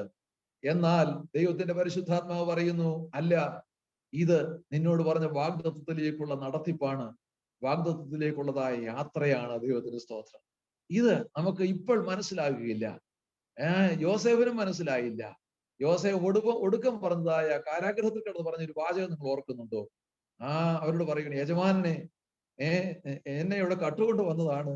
നീ രാജസിംഹാസനത്തിലേക്ക് മടങ്ങി ചെല്ലുമ്പോൾ, നിന്റെ പഴയ ജോലിയിലേക്ക് നീ മടങ്ങി ചെല്ലുമ്പോൾ, നീ അവിടെ രാജാവിനോട് എന്റെ കാര്യം പറഞ്ഞ് എന്നെ എങ്ങനെയെങ്കിലും ഈ കുണ്ട്രയിൽ നിന്ന് വിടുവിച്ച് എന്റെ അപ്പന്റെ അടുക്കിലേക്ക് എന്നെ എന്ത് ചെയ്യണമേ, പറഞ്ഞയക്കണമേ എന്ന് പറഞ്ഞാൽ യോസേഫിന്റെ ഹൃദയത്തിലുണ്ടായിരുന്ന രാജാവാകാനുള്ള എല്ലാ ആശയും നഷ്ടപ്പെട്ടു. അവൻ ഇനി എങ്ങനെയെങ്കിലും ഇവിടെ നിന്ന് രക്ഷപ്പെട്ട് സ്വന്തം അപ്പന്റെ അടുക്കൽ നിന്ന് പോയി അവിടെ ഒന്ന് പാർത്താൽ മതി എന്നുള്ളതായ ആ ചിന്തയിൽ കിടക്കുകയാണ്. എന്നാൽ ദൈവത്തിന്റെ പ്ലാൻ അതല്ലായിരുന്നു. ദൈവത്തിന്റെ പദ്ധതി അതല്ലായിരുന്നു. ഇതിൽ കൂടെ അല്പം കൂടെ കഴിയുമ്പോൾ സിംഹാസനത്തിൽ വരാനുള്ളതായ മാർഗമാണ് ദൈവം ഒരുക്കുന്നത്. എന്നെ കേൾക്കുന്ന ദൈവമക്കളെ ഓർക്ക്, നിങ്ങൾ കടന്നു പോകുന്ന വഴികൾ നിങ്ങൾക്ക് ബുദ്ധിമുട്ടായിട്ട് തോന്നുന്നെങ്കിൽ, നിങ്ങൾക്ക് പ്രയാസമായിട്ട് തോന്നുന്നെങ്കിൽ, നിങ്ങൾ അതിൽ ഭാരപ്പെടരുത്. നിങ്ങൾ ദൈവത്തിൽ ഉറച്ചു നിൽക്കുക, ദൈവത്തെ മുറുകെ പിടിക്കുക. നിങ്ങളെ കടത്തിവിടുന്ന മാർഗം നിങ്ങളുടെ വാഗ്ദത്തം നിവർത്തിക്ക് വേണ്ടിയാ. ദൈവത്തിന് സ്തോത്രം. അപ്പോൾ ദൈവം ഒരിക്കലും നമ്മളെക്കുറിച്ചുള്ള ദൈവത്തിന്റെ പദ്ധതിയും പ്ലാനും ഒന്നും പൂർണ്ണമായും വെളിപ്പെടുത്തി തരികയില്ല. അത് നമ്മൾ മനസ്സിലായിക്കൊള്ളണം. എന്നാൽ നീ ദൈവത്തിൽ ആശ്രയിക്കുന്ന വ്യക്തിയാണെങ്കിൽ നീ കടന്നു പോകുന്ന മാർഗത്തിൽ നീ ഒറ്റയ്ക്കല്ല, നിന്നോടുകൂടെ കർത്താവ് ഉണ്ട്, നിന്നെ അങ്ങോട്ട് നടത്തുകയാണെന്നുള്ളത് നീ ഉറച്ച് വിശ്വസിച്ചു കൊള്ളണം. ദൈവത്തിന് സ്തോത്രം. ഈ കഷ്ടതയുടെ നടുവിലും യോസേഫ് ഒരിക്കലും എന്ത് ചെയ്തില്ല? അവൻ പാപത്തിന് വിധേയപ്പെട്ടില്ല, അവൻ പാപ വഴിക്ക് തിരിഞ്ഞില്ല. അവിടെയെല്ലാം അവൻ ദൈവത്തെ ഭയന്നാണ് നിൽക്കുവാനിടയായത്. ദൈവത്തിന് സ്തോത്രം. അവൻ ആ പുത്തിഫറിന്റെ ഭവനത്തിൽ പറയുന്ന ഒരു വാചകം നിങ്ങൾ ഓർക്കുന്നുണ്ടല്ലോ, എന്റെ ദൈവത്തോട് പാപം ചെയ്യുവാൻ എനിക്കിടയാകരുതേ. ദൈവത്തിന് സ്തോത്രം. ആ ഉറപ്പിൽ നമ്മൾ നിന്നാൽ നമ്മളെ എത്തേണ്ട ഇടത്തെത്തിക്കുവാൻ നമ്മുടെ കർത്താവ് വിശ്വസ്തനായ ദൈവം തന്നെയാണ്. ദൈവത്തിന് സ്തോത്രം. അപ്പൊ നമ്മൾ ചിന്തിച്ചു വന്നത്, ദൈവത്തിന്റെ അരുളപ്പാടുകളും ദൈവത്തിന്റെ വെളിപ്പാടുകളും എങ്ങനെയല്ല ഉള്ളതല്ല, പൂർണ്ണമായിട്ടുള്ളതല്ല. എന്ന് പറഞ്ഞാൽ പൂർണ്ണമായ ദൈവം വെളിപ്പെടുത്തുന്നില്ല, അത് ഭാഗമായിട്ടാണ് വെളിപ്പെടുത്തുന്നത്. ഇപ്പോൾ ഈ പുതിയ നിയമകാലം വന്നപ്പോൾ പുത്രൻ മുഖാന്തരം നമുക്ക് ഒത്തിരി കാര്യങ്ങൾ വെളിപ്പെടുത്തി. പൂർവ പിതാക്കന്മാർക്ക് മനസ്സിലാകാതിരുന്നതായ കാര്യങ്ങൾ യേശുക്രിസ്തു ഒരിക്കൽ പറഞ്ഞു, നിങ്ങൾ കാണുന്നതിനെ കാണുന്ന കണ്ണ് ഭാഗ്യമുള്ളത്, നിങ്ങൾ കേൾക്കുന്നതിനെ കേൾക്കുന്നതായ കാതുകൾ ഭാഗ്യമുള്ളത്. ഇത് പ്രവചിച്ച പ്രവാചകന്മാർ ഇത് കാണാൻ വേണ്ടി വളരെ ആഗ്രഹിച്ചിട്ട് അവരാരാഞ്ഞു നോക്കി. പത്രോസ് പറയുക, അവരാരാഞ്ഞു നോക്കി, ഞങ്ങൾ ഈ പ്രവചിക്കുന്നതായ കാര്യം അത് ആർക്ക് വേണ്ടി ഉള്ളതാണ്, എപ്പോഴത്തേക്കുള്ളതാണ്. എന്നിട്ട് അവരാരാഞ്ഞു നോക്കിയപ്പോൾ അവർക്കൊരു കാര്യം മനസ്സിലായി, ഇത് ഞങ്ങൾക്കായിട്ടല്ല, നിങ്ങൾക്കായിട്ടത്രേ എന്ന് അവർക്ക് മനസ്സിലായി. അപ്പം പ്രവാചകന്മാർ പ്രവചിച്ച കാര്യങ്ങൾ, അത് യേശുക്രിസ്തുവിനെ കുറിച്ചൊക്കെ പ്രവചിച്ച കാര്യങ്ങളെ കുറിച്ചാണ് പറയുന്നത്, അത് അവർക്ക് അതൊന്ന് പൂർണ്ണമായിട്ട് മനസ്സിലാക്കാൻ കഴിഞ്ഞിരുന്നില്ല. ഈ പ്രവചനത്തെ കുറിച്ച് പഠിക്കുമ്പോൾ നമ്മളൊരു മനസ്സിലാക്കേണ്ട ഒരു കാര്യമുണ്ട്. ഈ പ്രവചന കുന്നുകൾ എന്ന് പറഞ്ഞൊരു പഠനമുണ്ട്. ഈ പ്രവചനത്തെ കുറിച്ച് നിങ്ങൾ പഠിച്ചിട്ടുണ്ടായിരിക്കും അല്ലെ? പ്രവചന കുന്നുകൾ എന്ന് കേട്ടിട്ടുണ്ടോ? ഇല്ല. പ്രവചന കുന്നുകൾ എന്ന് പറയുന്നത്, ഈ പ്രവാചകന്മാർ ദൂരെ നിന്ന് ഭാവിയെ ദർശിക്കുമ്പോൾ നമ്മുടെ ഈ മലകൾ ഉള്ള ഇടങ്ങളിൽ നിന്നുകൊണ്ട് ഞാൻ ഞങ്ങളുടെ വീടിനും എടയാർമലയുടെ മലമ്പ്രദേശമാണ് ഞങ്ങളുടെ വീടൊക്കെ ഇരിക്കുന്നുണ്ട്. ഞങ്ങളുടെ വീടിന് പുറകിലോട്ടം കയറിയാൽ മലയാണ്. ആ മലയുടെ മുകളിൽ നിന്ന് കിഴക്കോട്ട് നോക്കിയാൽ കിഴക്കൻ മലകൾ ഇഷ്ടം പോലെ കാണും. കിഴക്കൻ മലകൾ. അപ്പം കിഴക്കൻ മലകൾ നോക്കുന്ന ഒത്തിരി മലകൾ അങ്ങോട്ടും കിടക്കുകയാണ്. അടുക്കടുക്കായിട്ട് മലകൾ കിടക്കും. അപ്പൊ നമുക്ക് ആ മലകളുടെ മുകളിലത്തെ അറ്റം മാത്രമേ കാണത്തുള്ളൂ. അപ്പൊ നോക്കുന്നുണ്ടെ ഒരു മലയുടെ തൊട്ടപ്പുറത്ത് വേറൊരു മലയിരിക്കുന്നു, അതിന്റെ തൊട്ടപ്പുറത്ത് വേറൊരു മലയിരിക്കുന്നു, അതിന്റെ തൊട്ടപ്പുറത്ത് വേറൊരു മലയിരിക്കുന്നു. അപ്പൊ ഇങ്ങനെ അടുത്തടുത്ത് മലകളുടെ കൊടുമുടികൾ മാത്രം നമുക്ക് കാണാം. എന്നാൽ ആ മലയെ ചെല്ലുമ്പോൾ മാത്രമേ ആ രണ്ട് മലകളുടെ ഇടയിൽ ഒരു വലിയ താഴ്വര ഉണ്ടെന്ന് നമ്മൾ കാണാൻ കഴിയുന്നത്. ഇതിനാണ് ഈ പ്രവാചകന്മാരുടെ പ്രവചനത്തെ കുറിച്ച് പറയുമ്പോൾ അവരുടെ കാഴ്ചപ്പാട് ആ മുകളിലത്തെ അറ്റം മാത്രമാണ് കാണുന്നത്. ഞാൻ അങ്ങോട്ട് നമ്മുടെ വിഷയത്തിൽപ്പെട്ടത് അല്ലെങ്കിലും ഞാൻ അങ്ങ് പറഞ്ഞു പോയതാണ്. അപ്പം അവർക്ക് കാണാൻ കഴിഞ്ഞത് ആ മുകളിലത്തെ അറ്റം മാത്രമേ കാണാൻ കഴിഞ്ഞിട്ടുള്ളൂ. എന്നാൽ അതിന്റെ ഇടയിലുള്ള ഭാഗത്തെ കാണാൻ കഴിഞ്ഞിട്ടില്ല. അപ്പൊ അവർ പ്രവചിച്ചപ്പോൾ ഈ രണ്ട് മലകൾ അടുത്ത് നിൽക്കുന്ന പോലെ അവർക്ക് തോന്നി, രണ്ട് പ്രവചനങ്ങൾ അടുത്ത് നിൽക്കുന്ന പോലെ തോന്നി. അതിന് ഒരു ഉദാഹരണം കൂടെ പറഞ്ഞ് ഞാൻ ആ ഭാഗം മാറാം, നിങ്ങൾക്ക് അത് മനസ്സിലാകാൻ വേണ്ടിയാണ്. യേശുക്രിസ്തു ഗലീലയിലെ പള്ളിയിൽ ചെന്ന് താന് പ്രസംഗിക്കാൻ തുടങ്ങിയപ്പോൾ താൻ അവിടെ ചെന്നപ്പോൾ ഈ സിനഗോഗിലെ ചുരുൾ സൂക്ഷിപ്പുകാരൻ അല്ലെങ്കിൽ ആ സിനഗോഗിന്റെ അധികാരിയായിരിക്കുന്ന ആള് അവൻ ചുരുളെടുത്ത് യേശുവിന്റെ കയ്യിൽ വായിക്കാൻ കൊടുത്തു. അന്നത്തെ കാലത്ത് എഴുത്തും വായനയും അറിയാവുന്നവർക്കാണ് അറിയുന്നതല്ല ഇത് വായിക്കാൻ കൊടുക്കുന്നത്. യേശു എഴുത്തും വായനയും പഠിച്ച ആളായതുകൊണ്ട് യേശുവിന്റെ അടുത്ത് കൊടുത്തു. യേശു യഹൂദ മര്യാദ പ്രകാരം അവന് എഴുന്നേറ്റ് ഈ ചുരുള് വായിക്കുമ്പോൾ, ചുരുള് നിങ്ങൾക്കറിയാമല്ലോ അല്ലേ, സ്ക്രോൾസ്, അത് യെശയ്യാ പ്രവാചകന്റെ സ്ക്രോൾ എടുത്ത് കൊടുത്തപ്പോൾ അവനത് വാങ്ങിച്ചു. വാങ്ങിക്കുമ്പോൾ ഇവരെന്തായെന്ന് അറിയാമോ, അവർ വളരെ ബഹുമാനത്തോടാണ് സ്ക്രോളൊക്കെ വാങ്ങിക്കുന്നത്. അത് വാങ്ങിക്കുന്ന ഉടനെ അവനത് ചുംബിക്കും. അവർ ചുംബിച്ചതിന് ശേഷം അതിനു മുമ്പ് അവരുടെ തോളിലിട്ടിക്കുന്നതായ ഷോള് അവർ തലയിൽ കൂടെ എടുത്ത് ഇടും. എന്നിട്ടാണ് ഈ ചുരുള് വാങ്ങിക്കുന്നത്. അതൊക്കെ ബഹുമാന സൂചനയായിട്ടാണ്. ചുരുള് വാങ്ങിച്ച് ചുംബിക്കും. ചുംബിച്ചതിന് ശേഷം അത് തുറക്കും. അത് ചുരുളങ്ങോട്ട് തുറന്നിട്ട് അവരെ വായിച്ചു കേൾപ്പിക്കും. അപ്പൊ യേശു അന്ന് വായിച്ചതായ ആ ഭാഗം യെശയ്യാ പ്രവചനം 61-ാം അധ്യായമാണ്. യെശയ്യാ പ്രവചനം 61-ാം അധ്യായം. യെശയ്യാ പ്രവചനം 61-ാം അധ്യായം വായിച്ചപ്പോൾ ലൂക്കോസിന്റെ സുവിശേഷം 4-ാം അധ്യായത്തിന്റെ 18 മുതലുള്ള വാക്യം, 17 മുതലുള്ള വാക്യം. യെശയ്യാ പ്രവാചകന്റെ പുസ്തകം അവനെ കൊടുത്തു, അവൻ പുസ്തകം വിടർത്തി, ദരിദ്രന്മാരോട് സുവിശേഷം അറിയിപ്പാൻ കർത്താവ് എന്നെ അഭിഷേകം ചെയ്യുകയാൽ അവന്റെ ആത്മാവ് എന്റെ മേലുണ്ട്. ബദ്ധന്മാർക്ക് വിടുതലും കുരുടന്മാർക്ക് കാഴ്ചയും പ്രസംഗിപ്പാനും പീഡിതന്മാരെ വിടുവിച്ചയപ്പാനും കർത്താവിന്റെ പ്രസാദവർഷം പ്രസംഗിപ്പാനും എന്നെ അയച്ചിരിക്കുന്നു എന്നുള്ളതായ ഭാഗം കണ്ടു. നിങ്ങൾ ഇനിയും യെശയ്യാ പ്രവചനം 61-ാം അധ്യായം എടുത്ത് വായിച്ചു നോക്കുമ്പോൾ അവിടം കൊണ്ട് അവസാനിക്കുന്നില്ല. അത് പിന്നെയും കുറച്ചുകൂടെ ബാക്കി ഉള്ളതായിട്ട് നമുക്ക് അവിടെ കാണാൻ കഴിയും. പക്ഷെ യേശുക്രിസ്തു അത്രയും ഭാഗം കൊണ്ട് ആ വായന അവസാനിപ്പിച്ചു. അതിന്റെ കാരണം എന്താണെന്ന് നമുക്ക് നോക്കാം. 61-ാം അധ്യായം നിങ്ങൾ എടുത്തു. 61 യെശയ്യാ പ്രവചനം 61-ാം അധ്യായം ഞാൻ വായിക്കുന്നു. അറിയിപ്പാൻ യഹോവയുടെ പ്രസാദ വർഷവും നമ്മുടെ ദൈവത്തിന്റെ പ്രതികാര ദിവസവും, 2-ാം വാക്യം, പ്രതികാര ദിവസവും പ്രസിദ്ധമാക്കുവാനും ദുഃഖിതന്മാരോടൊക്കെ ആശ്വസിപ്പിക്കാനും. അപ്പൊ അതിൻ്റെ അകത്ത് പ്രസാദ വർഷവും പ്രതികാര ദിവസവും എന്ന് പറഞ്ഞ് 2 വാക്കുകൾ കൊടുത്തു. മനസ്സിലായോ? യെശയ്യാ പ്രവചനം 61-ാം അധ്യായത്തിൽ വായിക്കുമ്പോൾ 2-ാമത്തെ വാക്യം വായിക്കുമ്പോൾ പ്രസാദ വർഷം മാത്രം പ്രസംഗിക്കാനല്ല കർത്താവ് വന്നത്, പ്രതികാര ദിവസം കൂടെ പ്രസംഗിക്കാനാ വന്നിരുന്നതെന്നാണ് പ്രവാചകൻ പറയുന്നത്. എന്നാൽ യേശുക്രിസ്തു എവിടെ കൊണ്ട് നിർത്തി? പ്രസാദ വർഷം കൊണ്ട് നിർത്തി. പ്രസാദ വർഷം പ്രസംഗിപ്പാനും. അപ്പൊ യേശുക്രിസ്തു അന്ന് വന്നപ്പോൾ താൻ ചെയ്യാനിരിക്കുന്ന കാര്യം എന്താണെന്നുള്ളത് അവിടെ കൊണ്ട് അവസാനിപ്പിച്ചു. എന്താ യേശു ചെയ്യുന്നത്? യേശു അന്ന് പ്രതികാര വർഷം പ്രസംഗിക്കാനല്ല വന്നത്. യേശു അന്ന് വന്നത് പ്രസാദ വർഷം പ്രസംഗിക്കാൻ വേണ്ടിയാണ്. അപ്പൊ യേശുക്രിസ്തു അന്ന് പ്രസാദ വർഷവും പ്രതികാര ദിവസവും പ്രസംഗിക്കുമെന്നുള്ളതിനെ കുറിച്ച് യെശയ്യാവ് ദൂരെ നിന്ന് പ്രവചിച്ചപ്പോൾ അവൻ ഈ 2 മലയും അടുത്തായിട്ടാണ് തോന്നിയത്, 2 മലയുടെയും ടോപ്പ്. പക്ഷെങ്കിൽ പ്രസാദ വർഷം പ്രസംഗിച്ചതിന് ശേഷം പ്രതികാര ദിവസം പ്രസംഗിക്കാൻ വേണ്ടി ഇടയ്ക്ക് ഒരു ദീർഘ കാലയളവുണ്ടെന്നുള്ളത് യെശയ്യാവിന് മനസ്സിലായില്ല. മനസ്സിലായോ? ഇതാണ് ഈ പ്രവചനങ്ങൾ തമ്മിലുള്ളതായ അകൽച്ചയെ കുറിച്ച് പറയുന്നത്. ഈ പ്രവചനത്തിലെ ഒരു പഠനമാണ്. അപ്പൊ ഞാൻ പറഞ്ഞത്, അപ്പം പഴയ നിയമ പ്രവാചകന്മാർക്ക് എല്ലാം ക്ലിയർ ആയിട്ട് കിട്ടിയിരുന്നില്ല. അവർക്ക് ഭാഗമായിട്ട് കിട്ടി, കുറേശ്ശെ കിട്ടി. എന്നാൽ പുത്രൻ മുഖാന്തരം നമുക്ക് എന്ത് ചെയ്തു? ക്ലിയർ ആയിട്ട് നമുക്ക് വെളിപ്പെടുത്തി തന്നു. എന്നാൽ ഇന്നും നമുക്ക് മനസ്സിലാക്കാത്ത കഴിയാത്ത കാര്യമുണ്ടല്ലോ, ഇനിയും വെളിപ്പെടാനിരിക്കുന്ന കാര്യങ്ങളുണ്ട്.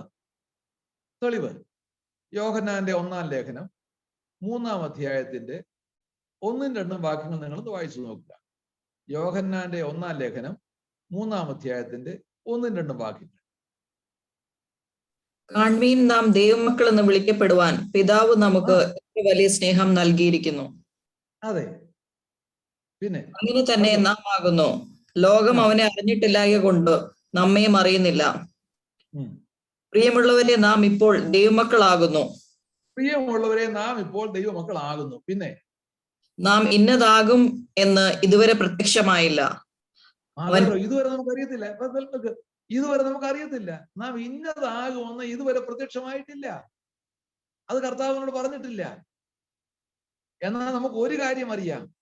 അടുത്തത് വായിച്ചു. അടുത്തത്, അവൻ പ്രത്യക്ഷനാകുമ്പോൾ നാം അവനെ പ്രത്യക്ഷനാകുമ്പോൾ നാം അവനെ താൻ ഇരിക്കുന്നത് പോലെ തന്നെ കാണുന്നതാകൊണ്ട് നാം അവനോട് സദൃശന്മാരാകുമെന്നറിയാം.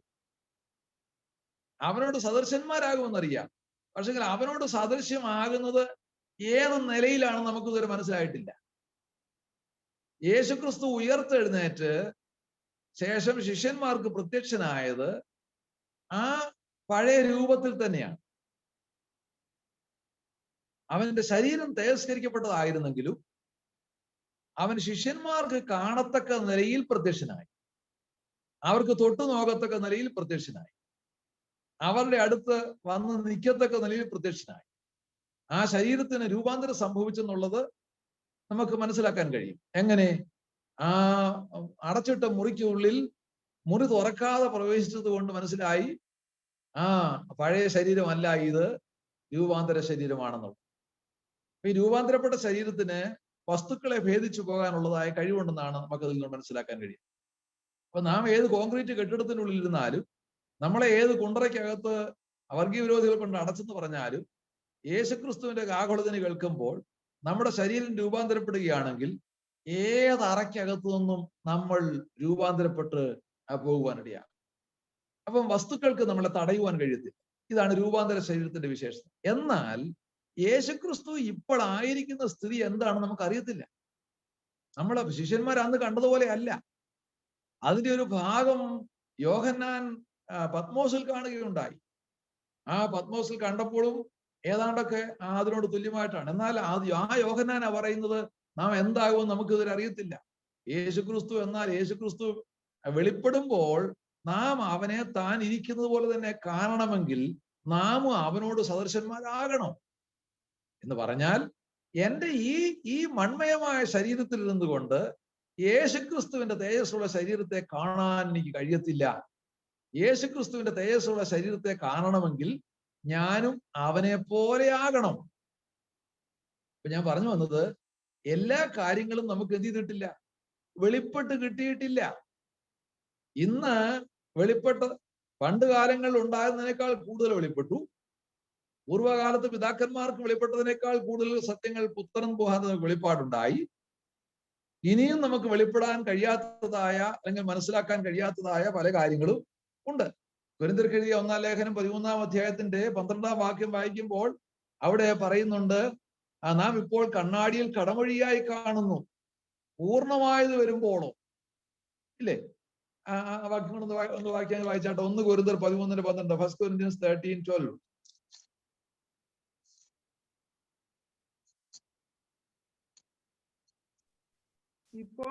ഇപ്പോൾ നാം കണ്ണാടിയിൽ കടമൊഴിയായി കാണുന്നു, അപ്പോൾ മുഖാമുഖമായി കാണും. അപ്പോൾ മുഖാമുഖമായി കാണും. പിന്നെ അടുത്തത്, ഇപ്പോൾ ഞാൻ അംശമായി അറിയുന്നു, ഇപ്പോൾ ഞാൻ അംശമായി അറിയുന്നു. പിന്നെ അപ്പോഴോ ഞാൻ അറിയപ്പെട്ടതുപോലെ തന്നെ അറിയും. മതി, ദൈവത്തിന് സ്തോത്രം. നോക്കുക, ഇവിടെ എല്ലാം പറയുന്നത് നമ്മുടെ അറിവ് എന്തായിട്ടില്ല, ഇപ്പോൾ പൂർണ്ണമായിട്ടില്ല. ദൈവം വെളിപ്പെടുത്തിയ സത്യങ്ങളെ എല്ലാം നമുക്ക് ഗ്രഹിക്കാൻ കഴിഞ്ഞിട്ടില്ല. ദൈവത്തിന് സ്തോത്രം. അപ്പൊ ഇതെല്ലാം ദൈവം ക്രമേണ നമ്മുടെ കഴിവും പ്രാപ്തിയും അനുസരിച്ചാണ് ഇതെല്ലാം വെളിപ്പെടുത്തിക്കൊണ്ടിരിക്കുന്നത്. ദൈവത്തിന് സ്തോത്രം. അപ്പോൾ നമ്മൾ ചിന്തിച്ചത് ദൈവത്തിന്റെ വെളിപ്പാടുകൾ ഭാഗികമായിട്ടാണ് മനുഷ്യർക്ക് വെളിപ്പെടുത്തി കൊടുത്തുകൊണ്ടിരുന്നത്. അത് പൂർണ്ണമായിട്ടും വെളിപ്പെടുത്തി കൊടുത്തില്ല. കാരണം നമ്മുടെ പരിമിതിയാണ്, നമുക്ക് അത് ഗ്രഹിക്കാനുള്ളതായ കഴിവില്ലാത്തത് കൊണ്ടാണ്. ദൈവത്തിന് സ്തോത്രം. അപ്പോൾ എന്താണ് ദൈവത്തിന്റെ പദ്ധതി, ദൈവത്തിന്റെ ഹിതം എന്താണ്? മനുഷ്യനെ ദൈവം സൃഷ്ടിച്ച് ഭൂമിയിലാക്കിയുള്ളതായ ദൈവത്തിന്റെ ഹിതം ഒരു 3 കാര്യങ്ങൾ പറഞ്ഞ് നമുക്ക് ഇന്നത്തെ ക്ലാസ് അവസാനിപ്പിക്കണം. ഒരു 3 കാര്യങ്ങൾ പറഞ്ഞ് ഇന്നത്തെ ക്ലാസ് അവസാനിപ്പിക്കാം. അത് 3 പറയാനൊക്കെന്നാണ് എന്റെ ചിന്ത. നോക്കട്ടെ. അപ്പോൾ ദൈവം ഭൂമിയിൽ മനുഷ്യനെ സൃഷ്ടിച്ചാക്കി ദൈവത്തിന്റെ ഹിതം എന്താണ്? ഒന്ന്, അവന്റെ സ്വരൂപത്തോട് അനുരൂപരാകണം. റോമാലേഖനം 8-ാം അധ്യായത്തിന്റെ 29-ാമത്തെ വാക്യം. റോമാലേഖനം 8-ാം അധ്യായത്തിന്റെ 29-ാമത്തെ വാക്യം. അവന്റെ സ്വരൂപത്തോട് അനുരൂപരാകണം. 2, തന്റെ മഹത്വം പ്രാപിപ്പാൻ അവൻ നമ്മളെ വിളിച്ചിരിക്കുന്നു. അവന്റെ മഹത്വം നമ്മൾ പ്രാപിക്കുന്നു. 3, അതേ പ്രതിമയായി നാം രൂപാന്തരപ്പെടണം. ഇതാണ് ദൈവത്തിന് നമ്മളെ കുറിച്ചുള്ളതായ ദൈവത്തിന്റെ ഉദ്ദേശം. 1, അവന്റെ സ്വരൂപത്തോട് അനുരൂപരാകണം. റോമർ 8:29. 2, തന്റെ മഹത്വം പ്രാപിപ്പാൻ വേണ്ടി. 2 Thessalonians 2:14. 2 തെസ്സലോനിക്കർ 2:14. 3, അതേ പ്രതിമയായി രൂപാന്തരപ്പെടുവാൻ. Being transformed in the same image. അതേ പ്രതിമയായി രൂപാന്തരപ്പെടുക. 2 കൊരിന്ത്യർ 3:18. ഈ 3 വാക്യങ്ങൾ നിങ്ങൾ ഓർക്കുക. അപ്പൊ നമ്മള് 1-ാമത്തെ ഭാഗത്തേക്ക് വരാം. സ്വരൂപത്തോട് അനുരൂപരാകുക. സ്വരൂപത്തോട് അനുരൂപരാകുക എന്ന് പറഞ്ഞാൽ എന്താണ് എന്റെ അർത്ഥം? To be conformed to the image of his sun.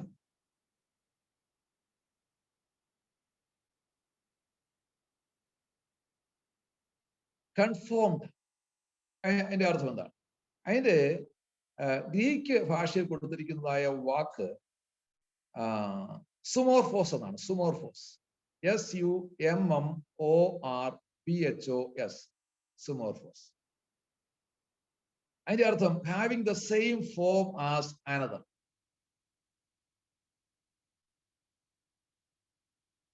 മറ്റൊരാളിനെ പോലെ, മറ്റൊരു രൂപത്തോട് അല്ലെങ്കിൽ മറ്റൊരു ആളിനോട് അതുപോലെ തന്നെ ആകുക, സെയിം ആയി തീരുക. ഇമേജ് എന്നുള്ള വാക്കിന് അതേ പ്രതിമയായി, സ്വരൂപം എന്നുള്ളതിന് ഇമേജ് എന്ന് ഇവിടെ പറഞ്ഞിരിക്കുന്നു. സ്വരൂപം എന്നുള്ളതിന് അല്ലെങ്കിൽ ഇമേജ് എന്നുള്ളതിനെ കൊടുത്തിരിക്കുന്നതായ പദം എയ്ക്കോൺ. EIKON.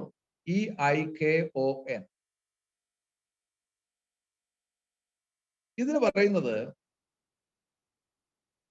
used of the moral likeness of renewed men to God, the image of the Son of God, into which true Christians are transformed. അത് ശരീരം ഒരുപോലെ ആകുക എന്നുള്ളതല്ല. പിന്നെയോ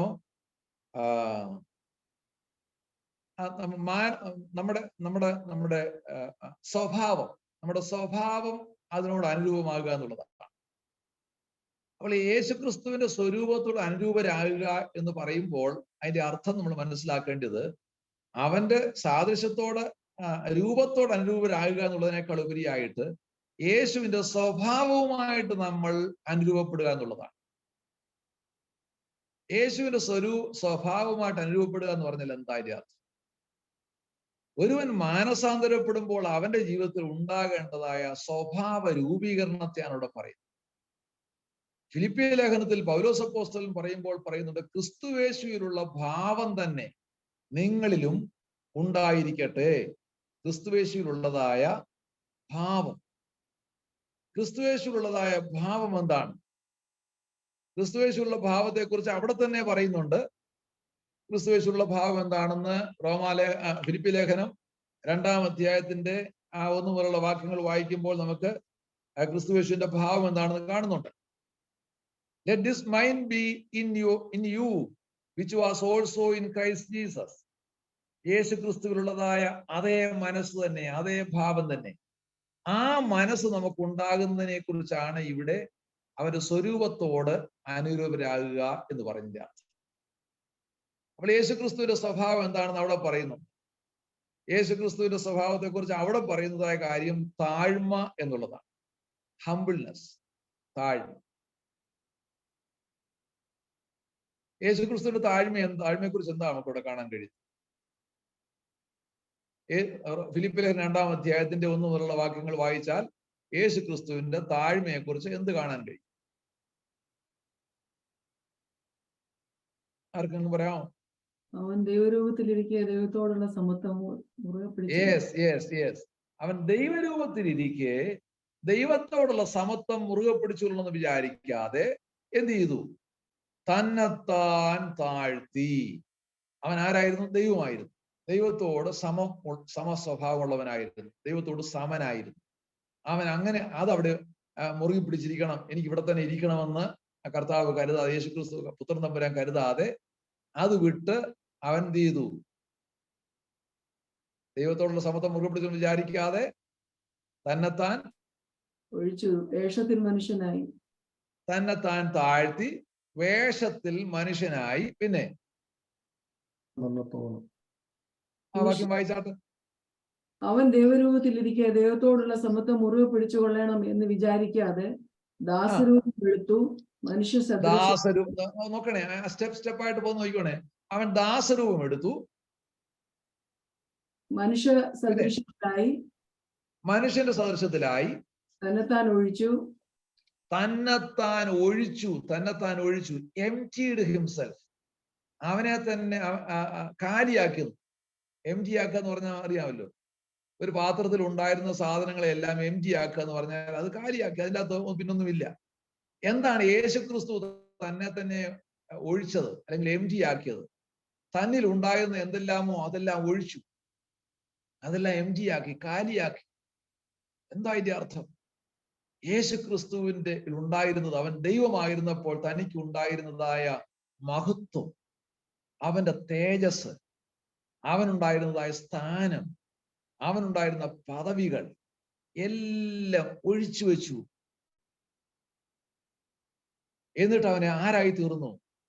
അവൻ ദാസരൂപമെടുത്തു, മനുഷ്യ സാദൃശ്യത്തിലായി. അവൻ താണിറങ്ങി വന്നു, മരിക്കുവാൻ തയ്യാറായി.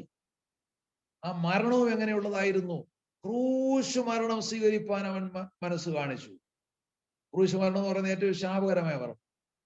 അങ്ങനെ അവൻ താണ് എത്രയും താഴ്ത്താമോ അത്രയും താഴ്ത്തു. നിങ്ങളൊന്ന് ഓർത്ത് നോക്കി, ആരാണിത്? ദൈവരൂപത്തിലിരുന്നവൻ, ദൈവത്തോട് സമത്വമുള്ളവനായിരുന്നവൻ, അധികാരമുള്ളവൻ, ആരാധന സ്വീകരിപ്പാൻ യോഗ്യനായിരുന്നവൻ, ദൂതന്മാർ ഏറ്റുപാടി ആരാധിച്ചുകൊണ്ടിരുന്നതായ പുത്രൻ തമ്പുരാൻ, അവനതെല്ലാം ഒഴിച്ചു, അതെല്ലാം ഒഴിവാക്കി. അവനിൽ ഉണ്ടായിരുന്നതിനെ അവൻ ഒഴിച്ചു വെച്ചു, എംറ്റി ചെയ്തു. ദൈവമക്കളെ, അവനെ നഷ്ടപ്പെടുത്തിയതിനെ കുറിച്ച് നമുക്ക് ഒഴിച്ചുവിട്ടതിനെ കുറിച്ച് നമുക്ക് കാണാൻ കഴിയുന്നത് അവന്റെ ദൈവത്തിന്റെ മഹത്വം, ഹെവൻലി ഗ്ലോറി അവൻ ഒഴിവാക്കി. പിന്നെ അവനുണ്ടായിരുന്ന ഇൻഡിപെൻഡന്റ് അതോറിറ്റി, അവന് സ്വയമായിട്ടുണ്ടായിരുന്ന അതോറിറ്റി, അധികാരം അവൻ മാറ്റിവെച്ചു, വേണ്ട എന്ന് വെച്ചു. ഉദാഹരണങ്ങൾ പലത് പറയാം. അവന്റെ ദൈവത്തിന് മാത്രമുള്ള വിശേഷതകളിൽ, ആട്രിബ്യൂട്ട്സ്, അതിൽ അവൻ പരിമിതനായി. ഓംനി പ്രസൻസ് ഉദാഹരണം. ദൈവത്തിന്റെ അവന്റെ വിശേഷതകളിൽപ്പെട്ടതാണല്ലോ ഓംനിപോട്ടൻ, ഓംനിപ്രസന്റ്, ഓംനീഷ്യൻ, ഇറ്റേണിറ്റി.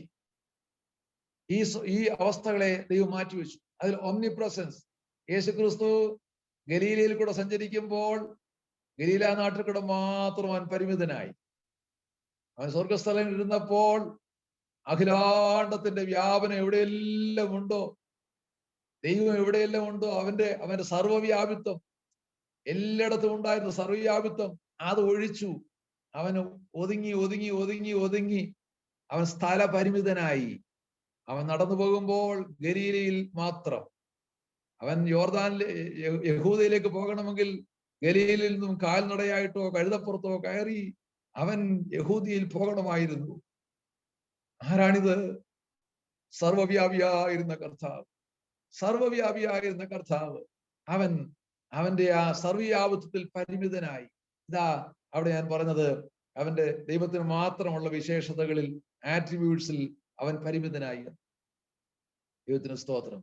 പിന്നെ അവന്റെ അതോറിറ്റിയിൽ, അധികാരത്തിൽ, അവന് ഇൻഡിപെൻഡന്റ് ആയിട്ട് അവൻ ഉണ്ടായിരുന്ന അധികാരത്തിൽ അവൻ പരിമിതനായി. അതവൻ ഒഴിച്ചു വെച്ചു എന്ന് പറഞ്ഞാൽ, കർത്താവ് അവൻ അധികാരം അപ്പോൾ ഉണ്ടെങ്കിലും അത് ചെയ്യുവാൻ അവൻ തയ്യാറായില്ല.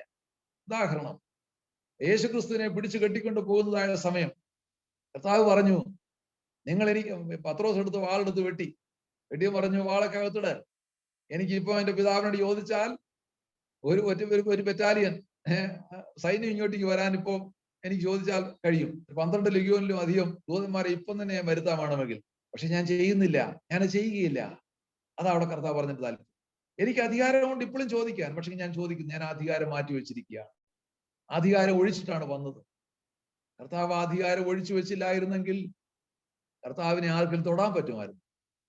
അതാ കർത്താവ് പറഞ്ഞത്, എനിക്ക് വേണ്ടി നിങ്ങൾ വെട്ടുകയൊന്നും വേണ്ട, എനിക്ക് ചോദിക്കാൻ കഴിയും, പക്ഷെ ഞാൻ ഇതിനു വേണ്ടി വന്നവനാ. ഞാൻ ആ അധികാരം ഒഴിച്ചു വെച്ച ചെയ്യുമ്പോൾ വന്നിരിക്കുന്നത്. പിന്നെ അവന്റെ ഡിവൈൻ ഗ്ലോറി, അവന്റെ സ്വർഗീയ മഹത്വം അവൻ ഉപേക്ഷിച്ചു. ആ ദൈവീയ അധികാരം അവൻ വിട്ടു. അപ്പോൾ നിങ്ങൾ ചോദിച്ചേക്കും, അപ്പൊ യേശുക്രിസ്തു ഭൂമിയിലായിരുന്നപ്പോ ദൈവമല്ലായിരുന്നോ? അവന് ദൈവത്വമില്ലായിരുന്നോ? അതെ, അവന് ദൈവത്വമുണ്ട്.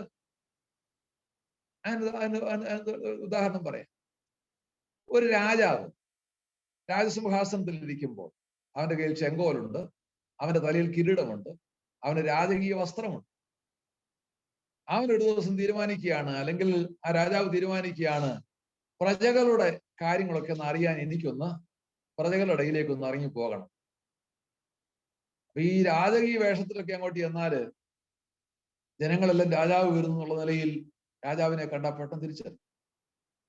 അതുകൊണ്ട് അദ്ദേഹം ആ രാജകീയ വസ്ത്രമെല്ലാം ഊരി കൊട്ടാരത്തിൽ വെച്ചു. ശിരസിലിരുന്ന കിരീടം കൊണ്ട് അലമാരിക്കകത്ത് വെച്ചു. കയ്യിലിരുന്നതായ പൊൻചെങ്കോൽ കൊണ്ട് അതും തന്റെ സേഫ് കസ്റ്റഡിയിൽ കൊണ്ടുവച്ചു.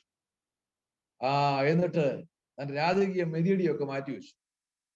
എന്നിട്ട് ഒരു പഴകിയ വസ്ത്രമൊക്കെ ധരിച്ച് തലയിൽ ഒരു കെട്ടുമൊക്കെ കെട്ടി ഒരു വടിയൊക്കെ ഊന്നി പിടിച്ചൊരു വയസ്സനെ പോലെ ആ തെരുവിൽ കൂടെയൊക്കെ ഇറങ്ങി നടന്ന ആളുകളുടെ ഇടയിലൊക്കെ സഞ്ചരിച്ച് ഇങ്ങനെ പോവുകയാണ്. ഇവനെ കണ്ടാൽ രാജാവാണെന്ന് ആരും പറയുകയില്ല. പക്ഷെങ്കിൽ അവൻ ആരാ? അവൻ രാജാവ് തന്നെയാണ്. ഇതുപോലെ ദൈവം തന്നെ, യേശുക്രിസ്തു പുത്രൻ തമ്പുരാൻ തന്നെ മഹത്വമൊക്കെ ഒഴിച്ചു വെച്ചെങ്കിലും, ആ ഭൂമിയിൽ വന്നെങ്കിലും, അവൻ വേഷത്തിൽ മനുഷ്യനായെങ്കിലും, അവൻ മനുഷ്യന്റെ വേഷം സ്വീകരിച്ചെങ്കിലും അവൻ ആരാകുന്നു? അവൻ ദൈവം തന്നെയാണ്. അപ്പൊ യേശുക്രിസ്തുവിന്റെ ദൈവത്വം മഹത്വം അത് നമ്മള് പഠിക്കേണ്ട വിഷയമല്ല, എങ്കിലും ഞാൻ അതങ്ങ് പറഞ്ഞു വന്നതാണ്. അപ്പോൾ അവൻ തന്നെത്താൻ താഴ്ത്തി. ഇതാണ് യേശുവിന്റെ മനസ്സ്. ഈ മനസ്സ് ആർക്കുണ്ടാകണം? ഓരോ ക്രിസ്ത്യ വിശ്വാസിക്കും ഉണ്ടാകണം, തന്നെത്താൻ താഴ്ത്താനുള്ളതായ മനസ്സ്. എനിക്ക് ആ ഭാഗം പറയാൻ ഒത്തിരി കാര്യങ്ങൾ പറയാൻ തിരുവഴുത്തിൽ കിടപ്പുണ്ടത്. നമ്മുടെ അങ്ങോട്ട് പോയാൽ നമ്മുടെ വിഷയങ്ങൾ അങ്ങ് പോകുമല്ലോ. ദൈവത്തിന്റെ സ്തോത്രം.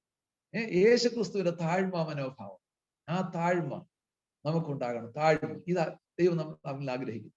ഇത് ഇന്ന് ആത്മീയ മണ്ഡലത്തിൽ നോക്ക്, ഓരോരുത്തരും അവരവരെ തന്നെ ഉയർത്താനുള്ളതായ മാർഗങ്ങളാണ് സ്വീകരിക്കുന്നത്. യേശുക്രിസ്തു പറഞ്ഞു, ഞാൻ നിങ്ങളുടെ സേവനത്തിനായിട്ട് വന്നതാണ്. മനുഷ്യപുത്രൻ ശുശ്രൂഷ ഏൽക്കുവാനല്ല, ശുശ്രൂഷിപ്പാനും അനേകർക്ക് വേണ്ടി ജീവനെ മറുപടിയായി കൊടുക്കുവാൻ വേണ്ടി അത്രേ വന്നത്. ഇതാണ് നമുക്കുണ്ടാകുന്നത്. അത് പറഞ്ഞ രംഗം നിങ്ങൾ ഓർക്കുന്നുണ്ടോ? യേശുക്രിസ്തു പറഞ്ഞത്, സബദിപുത്രന്മാർ വന്ന് യേശുവിന്റെ അടുക്കൽ വന്ന് പറഞ്ഞു, യേശുവിന്റെ അമ്മ, സബദിപുത്രന്മാരുടെ അമ്മ വന്ന് പറഞ്ഞതാണ് വേറൊരു ഭാഗത്ത് പറയുന്നത്. സബദിപുത്രന്മാരുടെ അമ്മ വന്ന് യേശുവിനോട് പറഞ്ഞു, നീ രാജ്യത്വം പ്രാപിച്ചു വരുമ്പോൾ എൻ്റെ ഈ മക്കളെ രണ്ടുപേരെയും നിന്റെ ഇടത്തും വലത്തും ഇരുത്തണം. അപ്പം കർത്താവ് പറഞ്ഞു, ഇത് പറഞ്ഞതിന്റെ പേരിൽ മുമ്പിൽ ഒരു രഹസ്യമുണ്ട്. പറഞ്ഞതിന്റെ ഒരു ചെറിയ സ്വാധീനത ഈ ശലോമ നടത്തിയതാണ്. ശലോമ ആരാണെന്നറിയാമല്ലോ? യേശുവിന്റെ അമ്മയുടെ സഹോദരിയാണ് ശലോമ. ഈ ശലോമ യേശുവിനെ ഒത്തിരി സൽക്കരിച്ചിട്ടുണ്ട്, ഒത്തിരി സമ്പത്ത് കൊടുത്ത് സഹായിച്ചിട്ടുണ്ട്. അങ്ങനെ സമ്പത്ത് കൊടുത്ത് സഹായിച്ച കൂട്ടത്തിൽപ്പെട്ട വേറെ സ്ത്രീകളുമുണ്ട്. അങ്ങനെ ഒത്തിരി സഹായം കൊടുത്ത ആളാണ് ഈ വന്ന് പറയുന്നത്, ഞാൻ പറഞ്ഞ പോലൊക്കെ ചെയ്യണേ, എൻ്റെ മക്കളെ കൊണ്ട് നിന്റെ വലതുവശത്തും ഇടതുവശത്തും ഇരുത്തിയേക്കണേ എന്ന് പറഞ്ഞു. അപ്പൊ നിന്റെ മഹത്വത്തിൽ ഇരുത്തണം, നിന്റെ വലത്തും ഇടത്തും. അപ്പൊ അവരുമായി റെഡിയായിട്ട് നിൽക്കുക. ഞങ്ങൾ രണ്ടുപേരുമാണ് ഏറ്റവും അടുത്ത ആള്, എന്റെ അടുത്ത വലത്തും ഇരിക്കാൻ ഞങ്ങൾ യോഗ്യതയുള്ളവർ, ഞങ്ങൾ രണ്ടുപേരുമാണ്. മറ്റൊരാരും അത്ര വന്നില്ല. കാരണം ഞങ്ങളെ രണ്ടുപേരെയും എപ്പോഴും എല്ലായിടത്തും കൊണ്ടുപോകുന്നു. പത്രോസിനെ കൂടെ കൊണ്ടുപോകും. അവനവിടെ നിൽക്കട്ടെ, ഞങ്ങൾ രണ്ടുപേരുമാണ് ഇപ്പൊ കർത്താവിന്റെ കസിൻസ് ആയിട്ടുള്ളവർ. അവിടെ ഞങ്ങൾക്ക് രണ്ടുപേർക്ക് ഇടത്തും വലത്തും ഇരിക്കണം, മറ്റവരൊക്കെ അവിടെ നിൽക്കട്ടെ എന്ന് പറഞ്ഞ അവർ അതിന് യോഗ്യർ ഞങ്ങളാണെന്നുള്ള നിലയിൽ അവർ നിൽക്കുന്നു. അപ്പൊ കർത്താവ് പറഞ്ഞു, നിങ്ങൾ ചോദിച്ചത് നിങ്ങൾ അറിയാതെ ചോദിക്കുക. നിങ്ങൾ ചോദിച്ചത് എന്താണെന്ന് നിങ്ങൾക്ക് മനസ്സിലാകുന്നു. ഞാൻ കുടിക്കുന്ന പാനപാത്രം കുടിക്കാനും ഞാൻ ഏൽക്കുന്ന സ്നാനം ഏൽക്കാനും നിങ്ങൾക്ക് പറ്റുമോ? ഇവര് പറഞ്ഞു, എന്നെ വേണേ ചെയ്യാം, ഞങ്ങൾക്ക് സ്ഥാനം കിട്ടിയാൽ മതി. അതിന് ഞങ്ങൾ തയ്യാറാണ്. ഞങ്ങൾക്ക് സ്ഥാനം വേണം, നിന്റെ ഇടത്തും വലത്തും ഇരിക്കണം, മഹത്വത്തിൽ ഇരിക്കണം. അതുകൊണ്ട് ഞങ്ങൾ സ്നാനം ഏൽക്കാം. നീ ഒന്നുകൂടെ ഏക്കണേ ഏക്കാം, വേണേ 3 ഏക്കണേ ഏക്കാം, അതിനൊന്നും കുഴപ്പമില്ല. പാനപാത്രം കുടിക്കണമെങ്കിൽ അതും കുടിക്കാം, അതിനൊന്നും വിഷമില്ല. ഞങ്ങൾ എന്തിനും തയ്യാറാണ്, ഞങ്ങൾക്ക് സ്ഥാനം കിട്ടിയാൽ. ഇതല്ല ഇന്നത്തെ മനോഭാവം. എന്ത് നാശം ഒപ്പിച്ചാലും വേണ്ടുകയിൽ എന്തുണ്ടാകണം, എനിക്ക് സ്ഥാനം കിട്ടണം. നിങ്ങളുടെ സഭയിലെങ്കിലും അങ്ങനൊന്നും പ്രശ്നമില്ലെന്നാ എന്റെ ചിന്ത കേട്ടോ. സ്ഥാനത്തിന് വേണ്ടിയുള്ളതായ പിടി വലി ഇത് എവിടെങ്കിലും ഉണ്ടെങ്കിൽ അവന്റെ അധപ്പതനമെന്നല്ലാതെ വേറെ ഒന്നും പറയാനില്ല. അവനോട് കർത്താവ് പറഞ്ഞു, ശരി, നീ ആ സ്നാനം ഏൽക്കും, നീ ആ പാനപാത്രം കുടിക്കും, പക്ഷെങ്കിൽ ഇടത്തും വലത്തും ഇരിക്കാനുള്ള അധികാരം തരുന്നത് എനിക്കുള്ളതല്ല, അത് സ്വർഗസ്ഥനായ പിതാവിന്റെ കയ്യിലിരിക്കുന്നതാണ്. ഇവർക്ക് 12 സിംഹാസനങ്ങൾ തന്നോട് ഇരിക്കാനുള്ള അവകാശം കൊടുത്തു കർത്താവ്. അത് നിങ്ങൾ വായിച്ചിട്ടുണ്ടോ? നിങ്ങൾ എന്നോടുകൂടെ 12 സിംഹാസനത്തിൽ ഇരിക്കുന്ന കർത്താവ് പറഞ്ഞതാ. അപ്പോൾ 12 ഇരുന്നാൽ പോരാ, ഏറ്റവും അടുത്ത് തന്നെ കയറിയിരിക്കണം, രണ്ടാമനായിട്ടും മൂന്നാമനായിട്ടും കയറിയിരിക്കണം. അതാണ് അവരുടെ ചിന്ത. കർത്താവ് പറഞ്ഞു, ഈ മനോഭാവം പാടില്ല. ഇത് ജാതികളുടെ അധിപന്മാരിൽ ഉണ്ടാകുന്നതായ മനോഭാവമാണ്. അവർ തങ്ങളെ തന്നെ വലുതാക്കാനും ആധിപത്യം പുലർത്തുവാനും അവരിൽ വ്യാപരിക്കുന്ന ആത്മാവ്, ഇന്ന് ഈ വ്യാപരിക്കുന്ന ആത്മാവ് ഏതാണ്? ജാതികളിൽ വ്യാപരിക്കുന്ന പൈശാചി ആത്മാവാണ്. സ്വയം പ്രൊമോട്ട് ചെയ്യുക. സ്ഥാനം ലഭിക്കാനുള്ള 2 രീതികളുണ്ട്. 2 രീതികൾ കേട്ടോ. 2 രീതികളാണ് സ്ഥാനം ലഭിക്കാനുള്ളത്. ഒന്ന് സെൽഫ് പ്രൊമോഷൻ. സ്വയം ഉയർത്താൻ ശ്രമിക്കുക. സ്വയം ഉയർത്തി ഞാൻ അങ്ങ് മുമ്പിൽ ചെല്ലുക. ഈയിടെ കഴിഞ്ഞിടയ്ക്ക് ഒരാൾ പറഞ്ഞതാ, നമ്മുടെ ഒരു നേതാവായിട്ടിരുന്ന ഒരാൾ പറഞ്ഞത്, ഈ നേതൃസ്ഥാനത്ത് വരണമെങ്കിലുണ്ടല്ലോ, ഈ അടച്ചിട്ടച്ച് തുറക്കുന്ന ഓഡിറ്റോറിയത്തിനകത്തോട്ട് കയറുന്നത് പോലെ എന്ന് പറഞ്ഞാല്, ഈ തെള്ളുന്ന വണ്ടിയെ കയറുന്ന കേട്ടിട്ടുണ്ടോ?